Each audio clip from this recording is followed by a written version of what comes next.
Astaghfirullah. Bismillahirrahmanirrahim.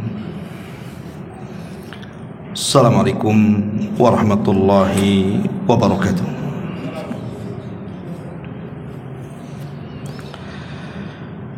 Alhamdulillah wassalatu wassalamu ala Rasulillah wa ala alihi wa sahbihi wa mawalah wa la hawla wa la quwwata illa billahi wa ba'du.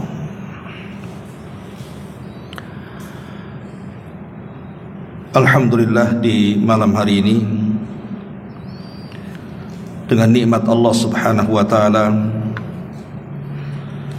terutama nikmat Islam, nikmat iman, dan nikmat dapat bermajlis ilmu di Masjid Muhajirin, tentu ini sesuatu perkara yang sangat besar untuk kita syukuri. Kemudian juga yang kedua, salawat dan juga salam kita hadiahkan kepada Rasul kita Nabi besar Muhammad sallallahu alaihi wa ala alihi wasallam. Malam ini kita akan mengkaji satu dari 99 nama-nama Allah Subhanahu wa taala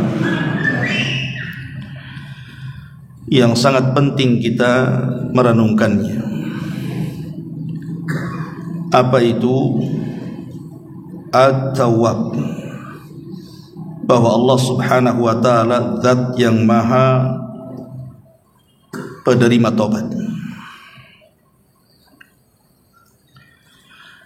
Di dalam surah Al-Baqarah, tepatnya ayat ke 198 sampai 199, Allah Subhanahu wa taala berfirman ketika bicara soal ibadah haji. Allah Subhanahu wa taala mengatakan, fa idza afadtum min arafatin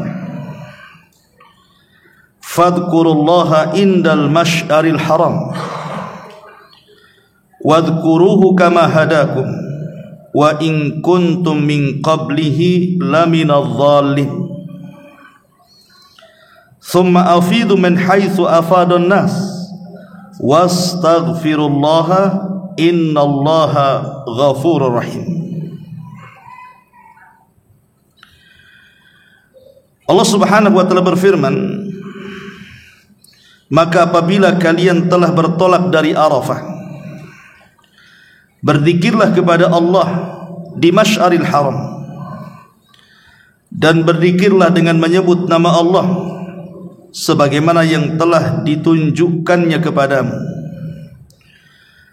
dan sungguh kamu sebelum itu benar-benar termasuk orang-orang yang sesat.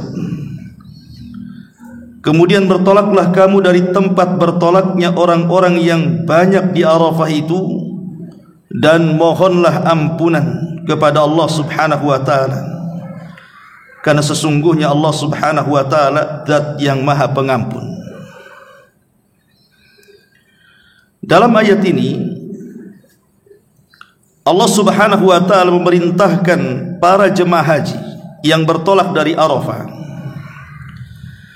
agar mereka memperbanyak istighfar, meminta ampun kepada Allah Subhanahu wa taala. Pertanyaan pun muncul di sini. Atas dosa apa mereka disuruh istighfar? Bukankah mereka sedang melakukan ibadah?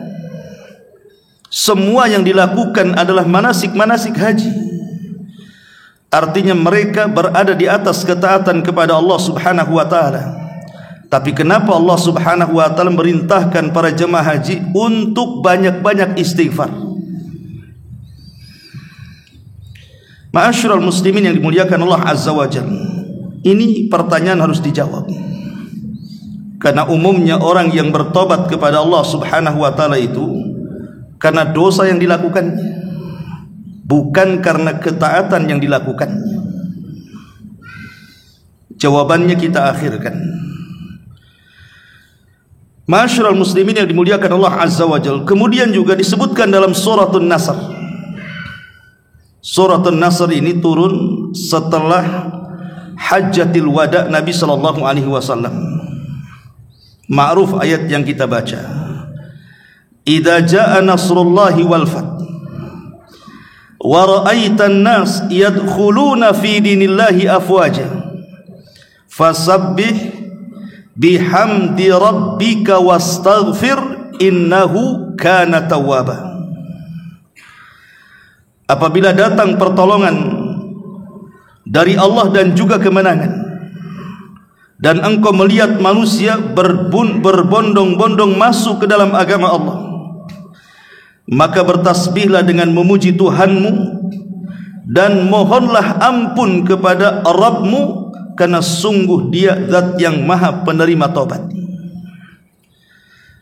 Perhatikan ayat ini.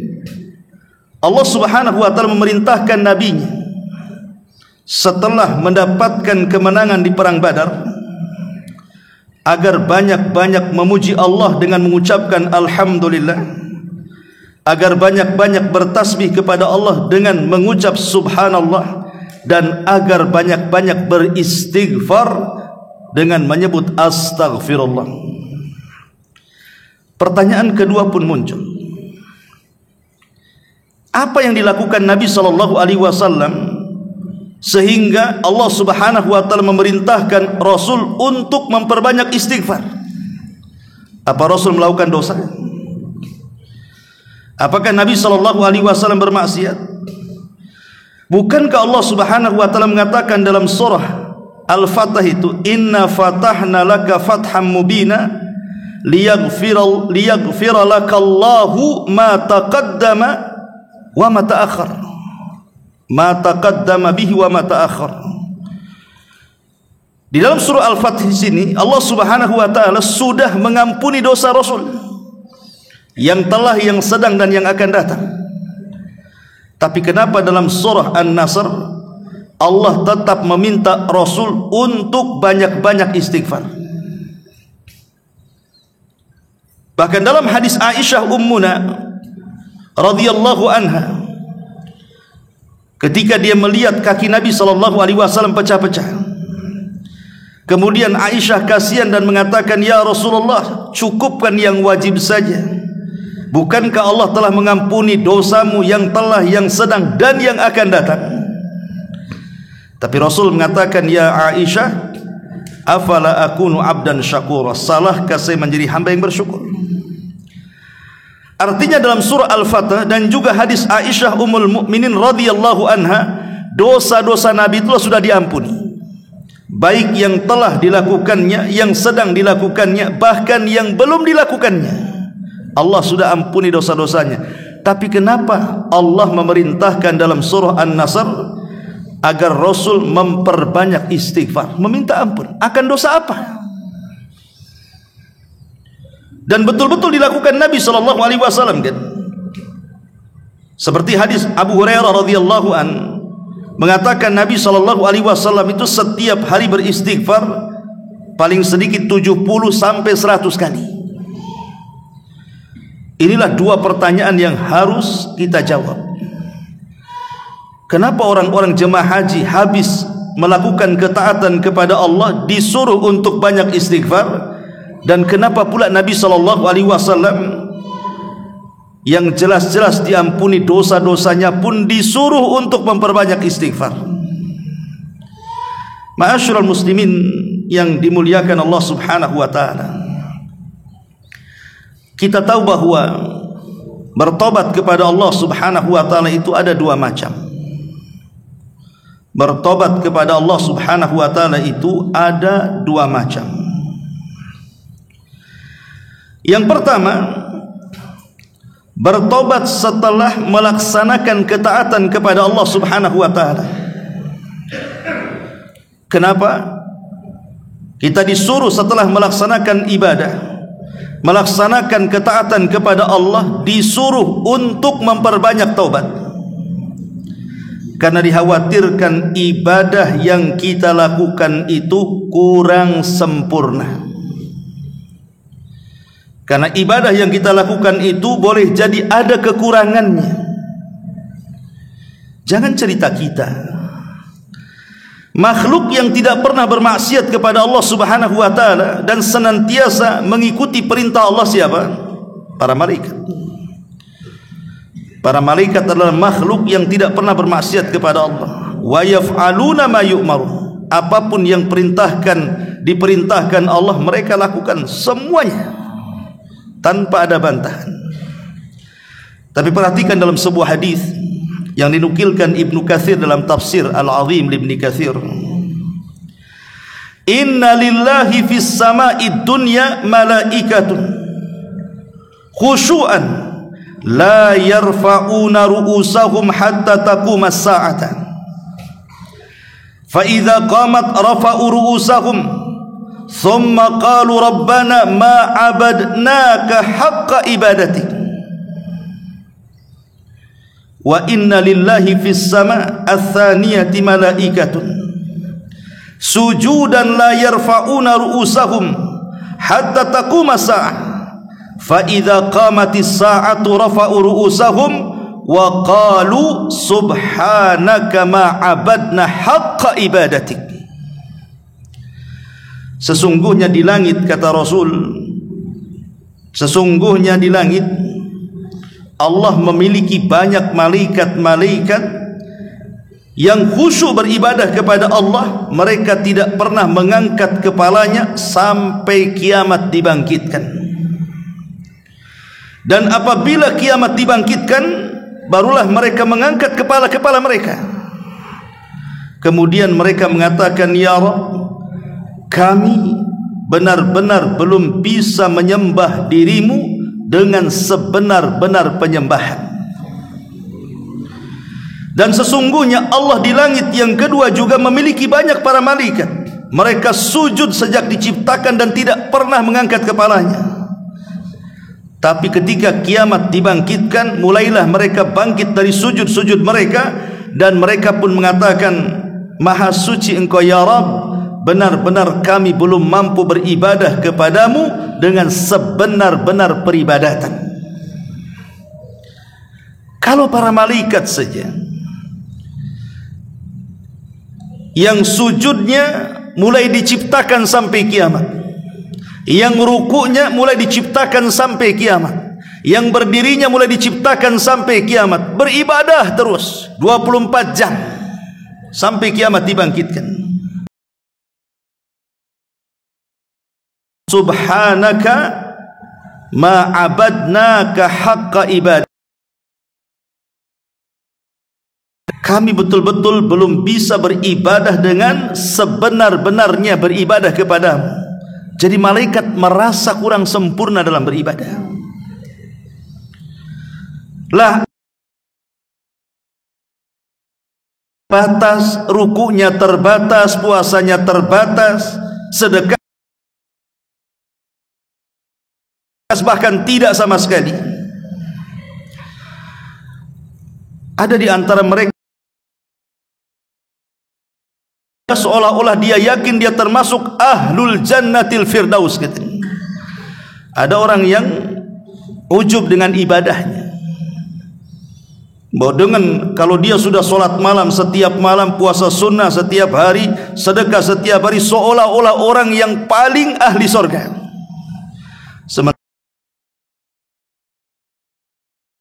Dan mengatakan, Maha suci Engkau ya Rabb, kami betul-betul belum mampu melakukan ibadah dengan sebenar-benarnya. Maka dari sinilah kemudian pentingnya kita istighfar setelah melaksanakan ketaatan kepada Allah Subhanahu wa taala. Karena boleh jadi dalam ketaatan itu mesti ada kekurangan. Lah kekurangan-kekurangan itulah bisa disempurnakan dengan istighfar. Karena Allah Subhanahu wa taala Tawwabur Rahim, zat yang maha mengampuni seluruh kekurangan kita dan kelemahan kita. Ini yang pertama, ya. Oke, kita tambah sedikit.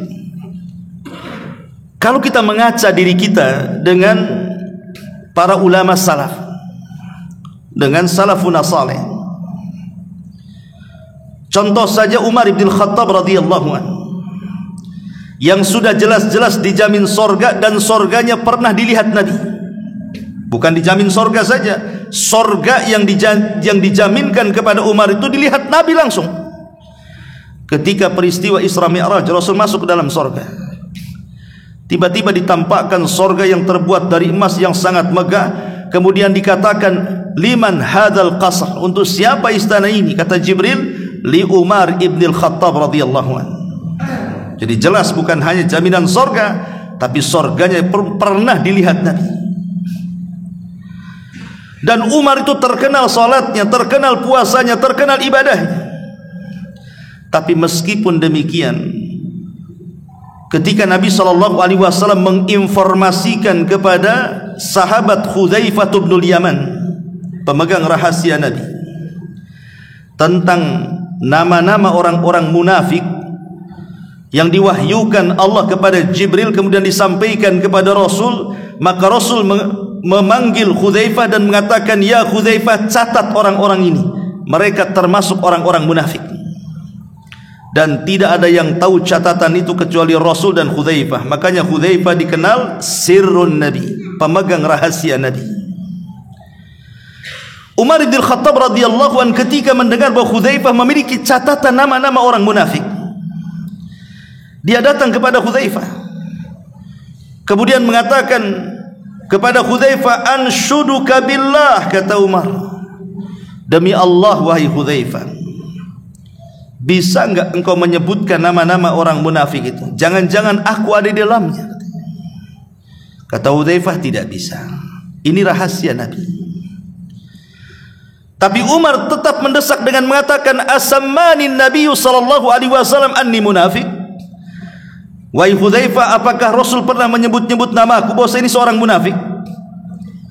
Maka Hudzaifah tidak menjawab. Sampai berkali-kali Umar mendesak dan terus mendesak. Akhirnya Hudzaifah mensyaratkan, aku akan beritahu, tapi jangan pernah memberitahu kepada siapapun. Akhirnya kemudian Hudzaifah mengatakan, tidak ada wahai Umar, namamu tercantum dalam catatan orang-orang munafik di sini. Maka Umar pun menangis, kemudian dia senang.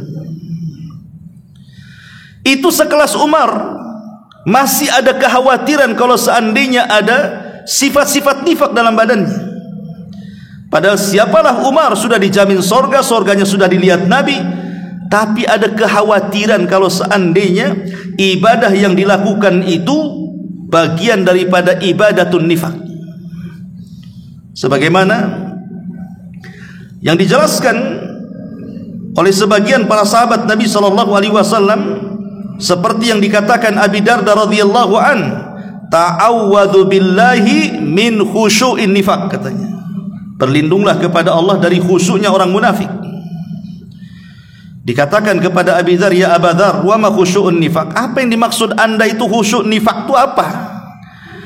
Maka dia mengatakan, antaral jasada khashi'an wal qalba laysa bi khashi'. Kau lihat badannya khusyuk, Masya Allah, enggak bergerak ketika salat, tapi hatinya tidak khusyuk, entah di mana hatinya. Jadi begitulah memang para sahabat Nabi SAW, kekhawatiran mereka. Dan itu banyak kisah-kisahnya. Seperti umpamanya kisah yang lain, kisah daripada juru bicara Nabi SAW, Hasan ibn Thabit. Dia seorang juru bicara Nabi SAW. Ketika turun ayat la tarfa'u aswatakum fawqa sautin Nabi, ketika turun, jangan kau angkat suaramu di atas suara Nabi, maka Thabit ibn Qais ini, bukan Hasan, Thabit ibn Qais al-Mushammas namanya, dia takut dengan ayat itu. Jangan-jangan ayat itu mengenai dirinya, karena kalau dia sedang menggantikan Rasul untuk berbicara, suaranya lebih tinggi dibandingkan suara Nabi. Habis itu dia tidak pernah datang lagi ke majelis Nabi, mengurung diri di rumahnya, kemudian dia menangis sepanjang masa, kemudian dia seolah-olah memukul dadanya dan mengatakan, kalau begitu saya termasuk orang yang mengangkat suara, habislah seluruh pahalaku dan dipastikan aku masuk neraka, katanya. Saking ketakutannya. Tapi Nabi SAW kemudian mengutus orang dan mengatakan, katakan kepada Thabit ibn Qais al-Musyammas, dia termasuk ahli jannah, dia termasuk penduduk surga. Begitulah salafuna saleh, dengan kekayaan mereka beribadah kepada Allah Subhanahu wa taala, masih juga ketakutan mereka kalau ibadah mereka itu tidak karena Allah. Sementara kita ini, orang-orang yang belakangan ini, sudah ibadahnya kurang, terkadang ujub pula kalau seandainya dia melakukan ibadah seolah-olah dia yakin dia akan termasuk ahli jannah pula. Lah inilah kemudian kenapa kita disuruh untuk beristighfar, meminta tobat kepada Allah, itu salah satunya adalah meminta ampun kepada Allah setelah ketaatan yang kita lakukan. Karena dikhawatirkan ketaatan itu ada kekurangan atau ada hal-hal yang boleh jadi kurang sempurna. Ini yang pertama. Yang kedua, bertobat dari dosa. Bertobat dari dosa. Kalau tadi bertobat setelah melaksanakan ketaatan, yang sekarang ini, inilah yang kita pahami. Kalau kita disuruh bertobat, artinya bertobat dari dosa. Allah Subhanahu wa taala berfirman dalam surah Al-Imran ayat 135. Walladzina idza fa'alu fahishatan aw zalamu anfusahum dzakarullaha fastaghfaru lidzunubihim wa man yaghfiru dzunuba illallah wa lam yusirru ala ma fa'alu wa hum ya'lamun.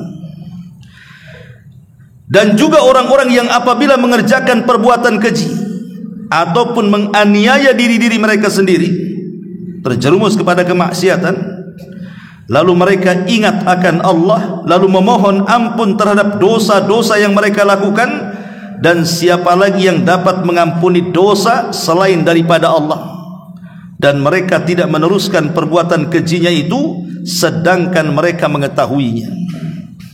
Ayat ini menunjukkan bahwa kita disuruh untuk banyak-banyak bertobat atas dosa yang kita lakukan.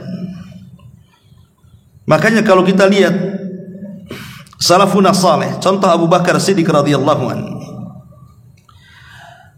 dia datang kepada Nabi SAW dan mengatakan, ya Rasulullah, alimni doa ad'u bihi fi salati. Rasul, ajarkan doa untuk agar aku senantiasa aku baca dalam solatku.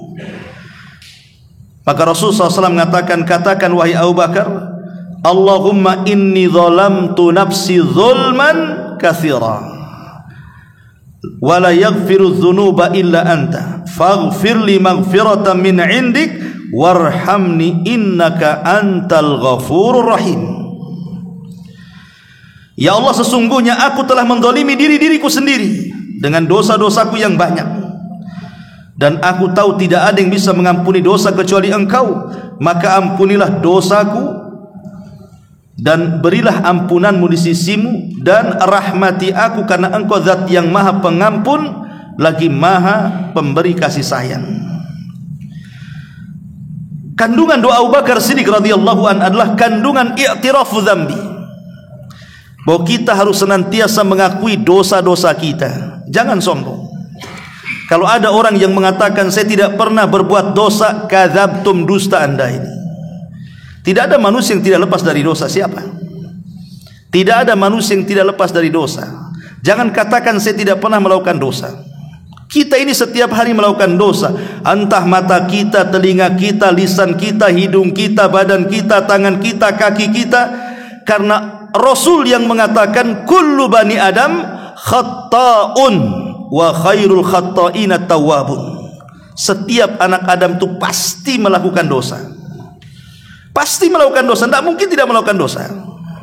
Tetapi sebaik-baik orang yang melakukan dosa adalah tawwab, yang segera melakukan tobat kepada Allah Subhanahu wa taala.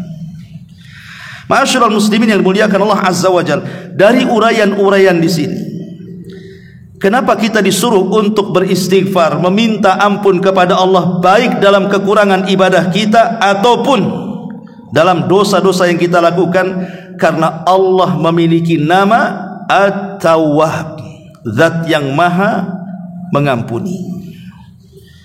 Ma'asyiral muslimin yang dimuliakan Allah Subhanahu wa taala, pertanyaan, kenapa Allah Subhanahu wa taala menciptakan iblis? Kenapa Allah Subhanahu wa taala menciptakan iblis? Bukankah iblis itu jahat? Dia goda seluruh Bani Adam untuk mengikuti dia agar masuk ke dalam jahannam. Gimana tidak jahat?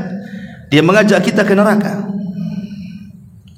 Yang kedua, kenapa Allah Subhanahu wa taala menciptakan hawa nafsu? Bukankah Allah yang mengatakan wa innan nafsa la'ammaratun bisu?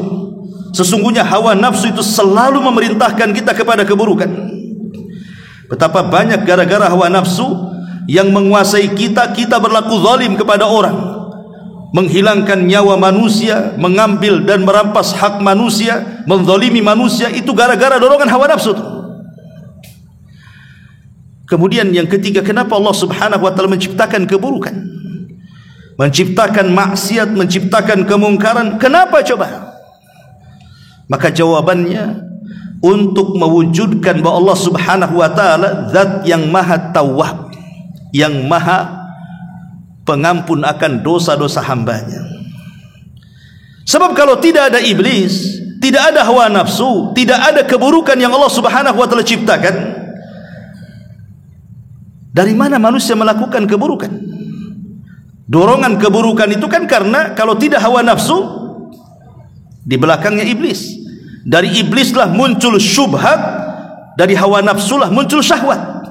Akhirnya terjerumus kepada keburukan, maksiat dan kemungkaran. Kalau seandainya tidak ada ini semuanya, lalu atas dosa apa kita bertobat kepada Allah Azza wa Jalla? Lah untuk mewujudkan bahwa Allah Subhanahu wa taala tawwab, bahwa dia zat yang maha pengampun, diciptakanlah ini iblis, hawa nafsu dan keburukan-keburukan tadi. Ma'asyiral muslimin yang dimuliakan Allah Azza wa Jalla. Sebab kalau Allah Subhanahu wa taala mau nih menjadikan seluruh bangsa manusia dan jin seperti malaikat, tidak mustahil bagi Allah. Mudah bagi Allah itu.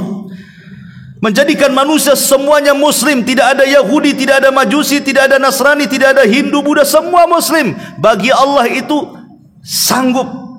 Innallaha ala kulli syai'in qadir. Kalau Allah mau, Allah jadikan manusia satu hati, semua beribadah kepada Allah Azza wa Jalla. Tapi kenapa Allah tidak jadikan itu? Kenapa Allah Subhanahu wa taala tetap saja kemudian ada yang menjadi Nasrani, Yahudi, Majusi, Hindu, Buddha dan yang semacamnya? Ini semua adalah karena ingin mewujudkan kalimat At-Tawwab, di mana Allah berikan kesempatan kepada manusia-manusia itu untuk meminta ampun kepada Allah, karena Allah itu zat Tawwabur Rahim. Dialah yang menerima tobat-tobatnya hamba-hambanya. Ma'asyiral muslimin yang dimuliakan Allah Subhanahu wa taala, dari sini kita lihat bagaimana Allah Subhanahu wa taala itu tawabnya kepada kita. Saya akan contohkan beberapa dalil. Pertama, hadis qudsi. Allah Subhanahu wa taala berfirman dalam hadis qudsi, "Ya ibadi, innakum tukhti'una bil-laili wan-nahar wa ana aghfiru dzunuba jami'a fastaghfiruni aghfir lakum." Wahai hamba-hambaku, kata Allah, kalian itu pasti melakukan kesalahan di malam dan di siang hari, tapi saya tetap akan mengampuni dosa-dosa kalian semuanya. Maka mintalah ampun kepadaku, ku beri ampunan kepada kalian. Jadi Allah Subhanahu wa taala ini senantiasa At-Tawwab siang dan malam. Bagi orang-orang yang melakukan dosa di malam hari, Allah kasih kesempatan di siang hari, bertobat atau tidak. Bagi yang melakukan kesalahan di siang hari, Allah berikan kesempatan di malam hari, bertobat atau tidak. Bahkan Allah membuat waktu khusus menawarkan ampunannya di sepertiga malam akhir, dan itu setiap malam, di mana Allah Subhanahu wa taala mengatakan, hal min da'in fa astajibalah wa hal min mustaghfirin fa aghfiralah wa hal min sa'ilin fa utiyah wa hal min taibin fa atubu alaihi hatta yatlu al-fajr. Allah ketika turun ke langit dunia, dan itu sepertiga malam akhir, setiap malam Allah akan mengkhitab kita sebagai hamba-hambanya. Apakah ada di antara kalian yang berdoa? Kukabulkan doanya, kata Allah. Apakah ada di antara kalian yang beristighfar? Ku ampuni dosa-dosanya. Apakah ada di antara kalian yang meminta sesuatu, kukabulkan permintaannya? Apakah ada di antara kalian yang bertobat, kuterima tobatnya, dan itu berlaku sampai fajar. Lihat bagaimana tawabnya Allah subhanahu wa ta'ala, zat yang maha pengampun, menawarkan ampunannya. Logika. Waktu firin mulakan Allah subhanahu wa ta'ala, saya tanya, kalau seandainya si Anu, si Fulan lah, antum berbuat baik sama si Fulan, antum setiap hari kasih traktir dia, antum kasih hadiah dia, pokoknya antum berbuat baik sama dia lah, karena itu kawan antum. Satu hari kawan yang antum baiki itu tiba-tiba bergandeng tangan dengan musuh antum.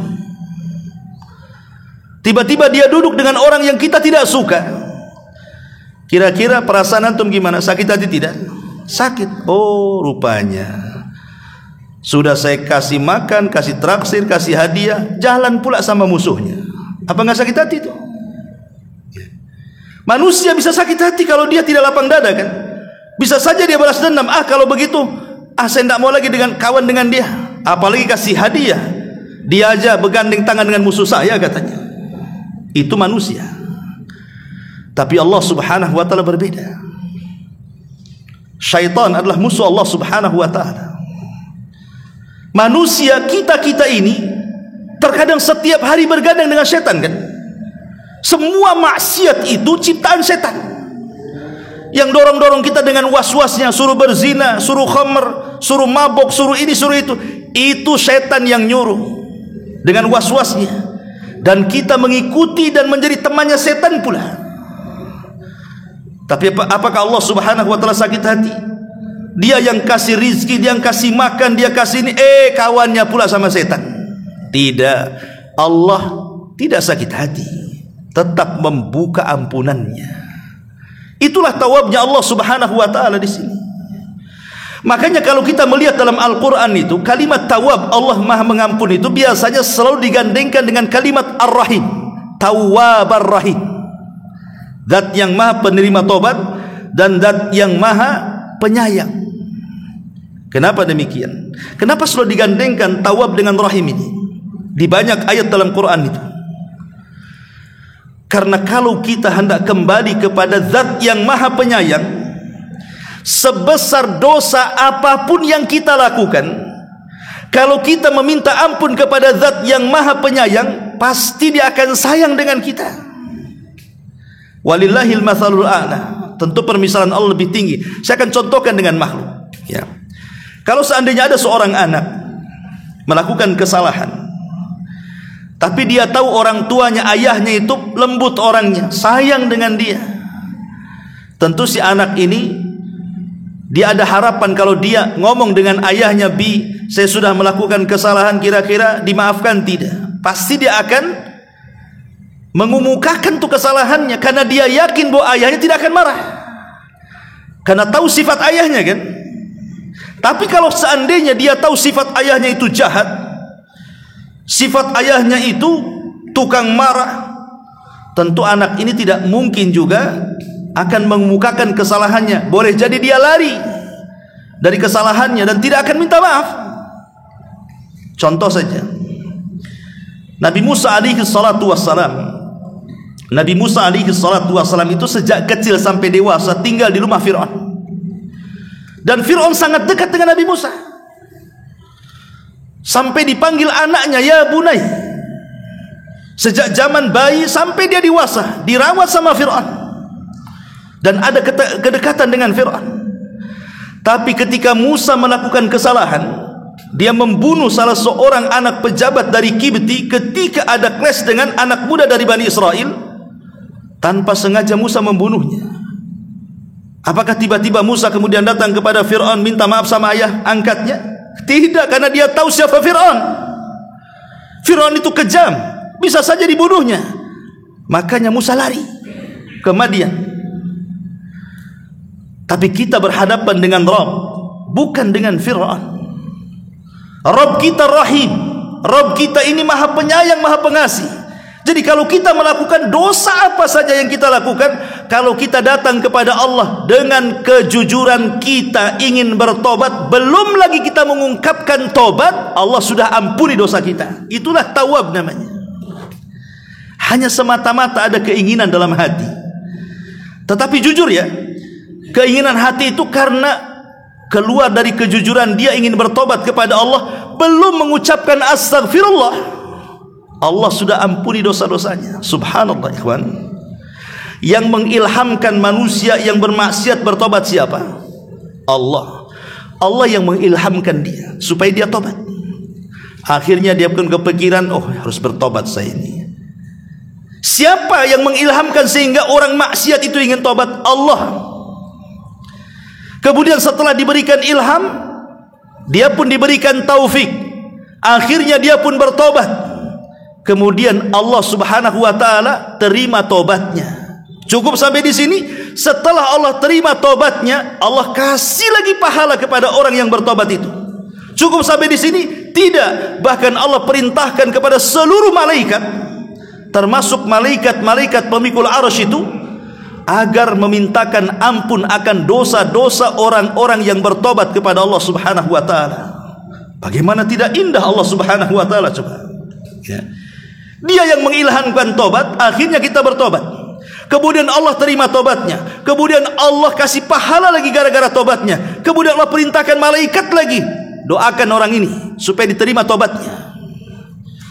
Makanya Allah Subhanahu wa taala berfirman di dalam Al-Qur'anul Karim, alladzina yahmilunal arsya wa man haulahu. Malaikat-malaikat pemikul arsy dan malaikat-malaikat yang ada di sekitar arsy itu, mereka bertasbih kepada Allah Subhanahu wa taala. Kemudian di ujung ayat, wa yastaghfiruna lilladzina tabu, dan mereka pun memintakan ampun kepada Allah terhadap orang-orang yang bertobat. Indah sekali ikhwan. Nabi Allah Adam alaihi salatu wassalam ketika melakukan kesalahan, ingat bahwa Adam itu melakukan kesalahan karena melanggar larangan. Kalau iblis melakukan kesalahan karena melanggar perintah, itu bedanya di situ. Ya, saya ulang, iblis itu melakukan kesalahan itu karena melanggar perintah. Allah perintahkan sujud kau kepada Adam, tak mau sujud dia. Berarti kesalahan iblis apa? Melanggar perintah. Tapi kalau kesalahan Adam bukan melanggar perintah, melanggar larangan. Kata Allah, jangan Adam, kau dekat-dekat pohon itu. Dekat pula dia. Dimakan pula lah itu. Akhirnya kemudian diusir dari surga. Tapi lihat, dua makhluk ini, Adam dan juga iblis. Ketika Adam diturunkan dari surga ke bumi, begitu juga iblis diturunkan dari surga ke bumi. Allah ilhamkan kepada Adam taufik agar dia bertobat kepada Allah Azza wa Jalla dan tidak putus asa dari dosanya. Maka Adam pun ada niat ingin bertobat kepada Allah Azza wa Jalla. Ketika Adam ada niat untuk bertobat, Allah ajarkan bagaimana cara tobatnya. Fatalaqa Adamu min rabbihil kalimat. Maka Allah ajarkan kepada Adam beberapa kalimat. Ahli tafsir mengatakan maksud kalimat di sini adalah Rabbana zalamna anfusana wa illam taghfir lana wa tarhamna lanakunanna minal khasirin. Inilah yang pertama kali diajarkan kepada Adam, dan inilah kalimat yang pertama kali diucap di bumi. Maka setelah kemudian Adam pun diajarkan kalimat ini, Adam pun mengucapkannya. Rabbana zalamna, ya Rabb kami sudah menzalimi diri kami. Rabbana zalamna anfusana wa illam taghfir lana, kalau engkau tidak mengampuni kami, kata Adam, wa tarhamna, dan tidak memberikan rahmat kepada kami, lanakunanna minal khasirin, tentu kami termasuk makhluk yang rugi. Ketika Adam kemudian mengucapkan kalimat yang diajarkan Allah, cara tobat ini, fataba alaihi, Adam pun diampuni dosa-dosanya. Setelah diampuni dosa-dosanya, Allah angkat derajatnya lebih tinggi dibandingkan ketika dia di surga. Tapi si iblis justru tidak ada niat dia bertobat. Yang ada dia menyalahkan Allah dan mengatakan fabima aghwaytani, karena engkau yang sudah menyesatkan aku. Lihat, dia menuduh Allah yang menyesatkannya, padahal dia sesat sendiri si iblis itu. Tapi dia mengatakan fabima aghwaytani, karena engkau sudah menyesatkan aku. Enak saja iblis ngomong begitu. Engkau yang mau sesat, nuwallihi ma tawalla, karena engkau mau sesat Allah sesatkan, bukan Allah yang menyesatkan. Maka iblis pun putus asa, makanya disebut iblis. Iblis itu makhluk yang berputus asa. Dari sini kita tahu bahwa tarkul amri asyaddu min irtikabin nahi. Ada kaedah yang baku di kalangan para ulama, meninggalkan perintah itu lebih besar dosanya dibandingkan melakukan yang dilarang. Kenapa demikian? Karena meninggalkan perintah dosanya si iblis, tapi melanggar larangan dosanya Adam. Dan meninggalkan perintah itu lebih besar dosanya dibandingkan melakukan yang diharamkan. Makanya kenapa dosa orang yang meninggalkan sholat, kalau orang meninggalkan sholat nih, dosanya lebih besar dibandingkan dia berzina, dibandingkan minum khamar, dibandingkan membunuh, dibandingkan berjudi, dibandingkan semua maksiat dosa-dosa besar. Kenapa? Karena meninggalkan solat itu dia meninggalkan perintah. Kata Allah, solat kamu, aqimus solat, dirikan solat. Tak mau solat pula dia. Tetapi orang yang berzina itu Allah katakan wala taqrabuz zina, jangan kau dekat-dekat. Dilarangan di sini, dekat pula dengan zina. Makanya meninggalkan perintah hati-hati. Lebih besar dosanya dibandingkan melakukan yang dilarang oleh Allah Subhanahu wa taala. Karena itu dosa iblis masalahnya. Ya. Dari sini ikhwatu fillah muliakan Allah Azza wa Jalla, bagaimana Allah Subhanahu wa taala mengajarkan kepada Adam bagaimana cara tobat, kemudian dia bertobat, kemudian dapat taufik, Allah terima tobatnya, Allah angkat derajatnya. Itulah At-Tawwab namanya. Allah zat yang maha pengampun. Ma'asyiral muslimin yang dimuliakan Allah Subhanahu wa taala. Setelah kita tahu secara global apa itu makna At-Tawwab, bahwa Allah zat yang maha pengampun, maka asar keimanannya adalah kalau kita sudah tahu Allah zat yang maha pengampun, maka mintalah ampun kepada Allah, karena seberapa besar dosa yang kita lakukan, maka Allah pasti akan mengampuni dosa-dosa kita. Karena kita dilarang untuk al-qunut min rahmatillah. Tidak boleh putus asa dari rahmat Allah Subhanahu wa taala. Karena putus asa dari rahmat Allah lebih besar dosanya dibandingkan dosanya. Karena putus asa itulah yang menghalangi orang bertobat, itu masalahnya. Makanya lebih besar dosa orang yang berputus asa dibandingkan maksiat yang dilakukannya. Ma'asyiral muslimin yang dimuliakan Allah Azza wa Jalla, karena waktu juga ada beberapa tempat yang kita disuruh untuk memperbanyak istighfar, meminta ampun kepada Allah Subhanahu wa taala. Yang pertama, Nabi SAW memerintahkan kita untuk banyak istighfar ba'dal wudu, setelah melaksanakan wudu. Tadi saya sudah jelaskan, buat apa istighfar setelah wudu? Bukankah wudu ibadah? Kecuali kalau wudu maksiat. Wudu kan ibadah, masa istighfar setelah ibadah? Ya, karena tadi saya sudah katakan bahwa ibadah kita ini terkadang ada kekurangan, kurang sempurna. Makanya kita disuruh istighfar untuk menyempurnakannya. Lah salah satunya istighfar setelah berwudu. Nabi SAW mengatakan, "Man tawadda'a faqala subhanakallahumma wa bihamdika asyhadu an la ilaha illa anta astaghfiruka wa atubu ilaik. Kutiba fi rik thumma ju'ila fi tabin thumma yuksaru ila yaumil qiyamah." Kata Nabi SAW, barang siapa yang berwudu kemudian mengucapkan subhanakallahumma, maha suci engkau ya Rabb, wa bihamdika, dan terpujilah engkau ya Rabb, asyhadu an la ilaha illa anta, aku bersaksi tidak ada sembahan yang berhak disembah kecuali engkau, astaghfiruka. Di sini ada syahidnya, kita disuruh untuk istighfar setelah wudu. Ini yang pertama. Yang kedua, ketika masuk masjid, ketika masuk masjid kita disuruh untuk banyak-banyak beristighfar. Kata Nabi SAW, idza dakhalal masjid, apabila masuk ke dalam masjid, maka bacalah rabbighfirli dzunubi waftah li abwaaba rahmatik. Ya Rabb, ampuni dosa-dosaku dan bukalah pintu-pintu rahmatmu. Kemudian yang ketiga, istighfar setelah sholat. Makanya saya nasihatkan kalau setelah sholat wajib jangan baca yang lain, tapi bacalah istighfar dulu. Kalaupun kita tidak ada waktu untuk wirid, untuk berzikir, tapi jangan tinggalkan istighfar. Setelah salam, assalamualaikum warahmatullah, assalamualaikum warahmatullah, langsung astagfirullahaladzim, astagfirullahaladzim, astagfirullah, kemudian pergi. Kalaupun memang tidak ada waktu, kalau ada waktu, alhamdulillah semua wirid kita baca kan begitu. Lah faedahnya kata para ulama tadi, karena tidak ada orang sholat itu mesti ada kekurangan di situ. Tidak mungkin orang ketika sholat itu 100% dia itu sempurna, tidak ada.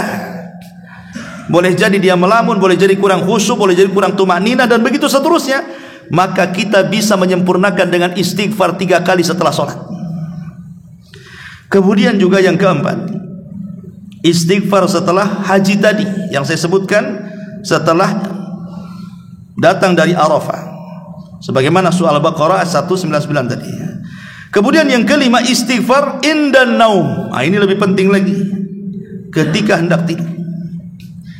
Kenapa kita harus istighfar hendak tidur? Karena kita tidak tahu apakah besok kita akan bangun. Jangan-jangan tak bangun lagi, tentu dihantar pula ke kuburan. Makanya kemudian Nabi SAW mengatakan, man qala hina ya'wi ila firashi, barang siapa yang berkata ketika dia menuju pembaringannya, astaghfirullah alladzi la ilaha illahu al-hayyul qayyum wa atubu ilaihi 3 marrat, ghafarallahu dzunubahu wa in kana mithla zabadil bahri. Barang siapa yang mengucapkan sebelum tidur, astaghfirullah alladzi la ilaha illahu al-hayyul qayyum wa atubu ilaihi, maka Allah akan gugurkan dosanya. Maksudnya dibaca 3 kali, Allah akan gugurkan dosanya walaupun jumlah dosanya sebanyak buih yang ada di lautan, kata Nabi. Kemudian yang keenam, tentu waktu yang sangat tepat istighfar adalah di sepertiga malam akhir. Kalau kita ingin bertobat kepada Allah dan ingin senantiasa istiqomah dalam tobat, maka ambillah tobat di sepertiga akhir daripada malam. Karena di situ Allah turun ke langit dunia, kemudian mengatakan, hal min mustaghfirin fa'aghfirullah. Siapapun di antara kalian yang mau istighfar, ku ampuni dosa-dosanya, kata Allah. Kemudian juga yang nomor 7, al-istighfar fi khatmil majalis, beristighfar setelah melaksanakan majelis taklim yang disebut dengan doa kafaratul majelis. Ya, istighfar. Karena kita tidak tahu dalam majelis, kan majelis itu bukan majelis ilmu saja. Antum bisa ngobrol di warung, antum bisa ngobrol sama kawan. Yang namanya obrolan orang itu mesti kadang-kadang nyinggung, kadang-kadang marah, kadang-kadang emosi, kadang-kadang rendahkan orang, kadang-kadang namimah, macam-macam kan. Untuk menghilangkan dosa-dosa dalam majelis itu, kita disuruh untuk membaca doa kafaratul majlis. Subhanaka rabbana wa bihamdika la ilaha illa anta astaghfiruka wa atubu ilaik. Karena itu kafarah dosa-dosa kita. Kemudian yang nomor 8, tentunya istighfar ketika usia kita sudah menua. Kalau sudah usia di atas 60 tahun, 70 tahun, perbanyaklah istighfar. Makanya Nabi SAW di akhir hayatnya, ketika turun kepada Nabi SAW, fasabbih bihamdi rabbika wastaghfir. Fasabbih bihamdi rabbika wastaghfir, dalam surah An-Nasr tadi dijelaskan oleh Ummuna Aisyah radhiyallahu anha. Jadi Aisyah radhiyallahu anha menjelaskan kepada kita, maka Nabi SAW ketika ada perintah tasbih, tahmid dan istighfar di masa tuanya dengan turun surah An-Nasr itu, maka beliau gabungkan 3 kalimat ini dalam setiap ruku dan sujudnya sampai meninggal dunia. Subhanakallahumma wa bihamdika Allahumma gfirli. Itulah yang dibaca Rasul di akhir hayatnya. Dalam setiap ruku dan sujudnya, subhanakallahumma wa bihamdika Allahumma gfirli. ya terkadang subhana rabbiyal a'la atau subhana rabbiyal azim, tapi kebanyakan di akhir hayatnya Rasul membaca doa ini sampai wafatnya beliau. Dari sini ada istinbat hukum bahwa kalau usia sudah lanjut, sudah tua, maka perbanyak istighfar dan yakin Allah itu Tawwab, Zat yang Maha Pengampun. Wallahu a'lam bishawab. Benar-benar ada manfaat ini saja. Subhanallah bihamdika asyhadu an la ilaha illa anta astaghfiruka wa atubu ilaik. Allahu ta'ala alam. Assalamualaikum warahmatullahi wabarakatuh.